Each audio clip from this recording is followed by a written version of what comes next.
daughters. Please clap. Economic power, 4 largest economies in the world. China in PPP, purchasing power parity, USA. Number 3, India. Number 4, Japan. Where is Europe? Missing in action. Let's take a look at the new World Wealth Report. 2020, India's privately held wealth is $8.2 trillion, the 6th largest in the world. And according to this report, by 2020, which is 8 years from now, the average Indian will have twice as much private wealth as the average German or the average British citizen. What do we spend it on? Eating better, looking better, studying better, communicating better, etc., etc. When I say looking better, 650,000, for those who are not familiar with India, 650,000 towns and villages in India and 15 million beauty parlors. So you can imagine how much money we spend on looking better, communicating better, 1.6 billion mobile connections for a 1.3 billion population and 1 billion smartphones. And you are all familiar with what this means, traveling better, etc. 2015 International Yoga Resolution, co-sponsored, introduced by India, co-sponsored by 177 of the 193 members of the UN, the largest in the history of the UN. And ma'am, the French ambassador sitting there, I was in the General Assembly, says, my country supports yoga because India is the spiritual mother of all mankind. What a beautiful thing to come from the French.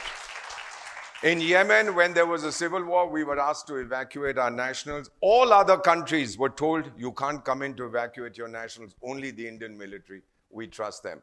I went to Paris the same year. We brought out 20,000 people from 40 countries.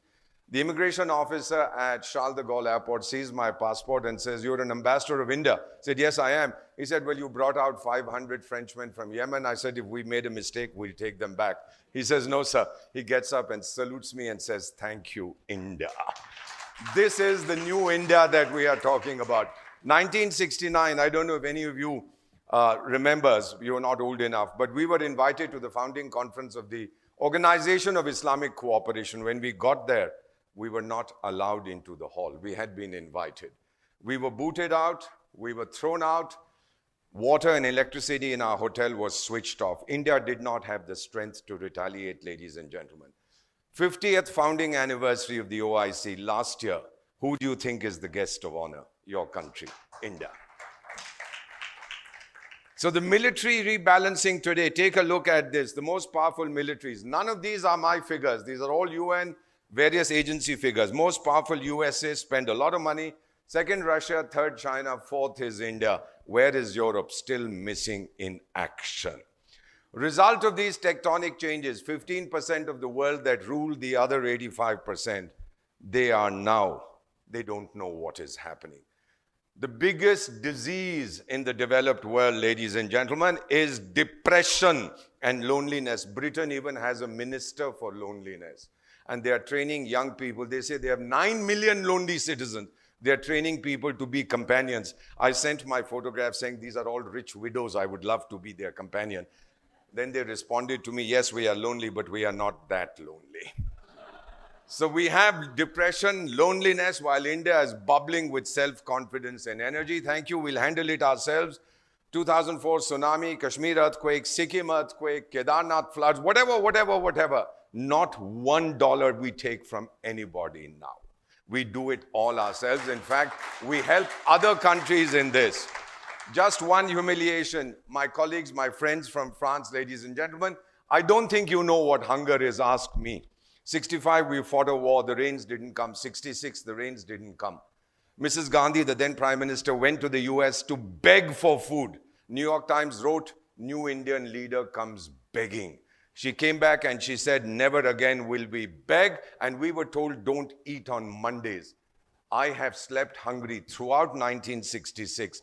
I have slept hungry on Mondays. Ask me what hunger is. And your country, which said feed us, is today the second largest producer of food grains in the whole world. For too long have others written India's destiny. A country that forgets its past, ladies and gentlemen, has no future.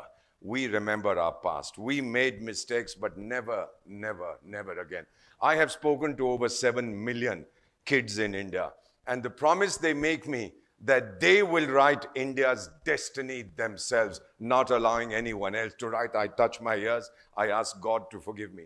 They make this commitment to India and I make them a commitment. In a few years from now, I will leave my body and I will have a simple memorial which the Indian military has built for me in Kargil, the area that I love. It simply states, "Scattered in the dust, silent I remain. When India's bugle calls, I will rise again."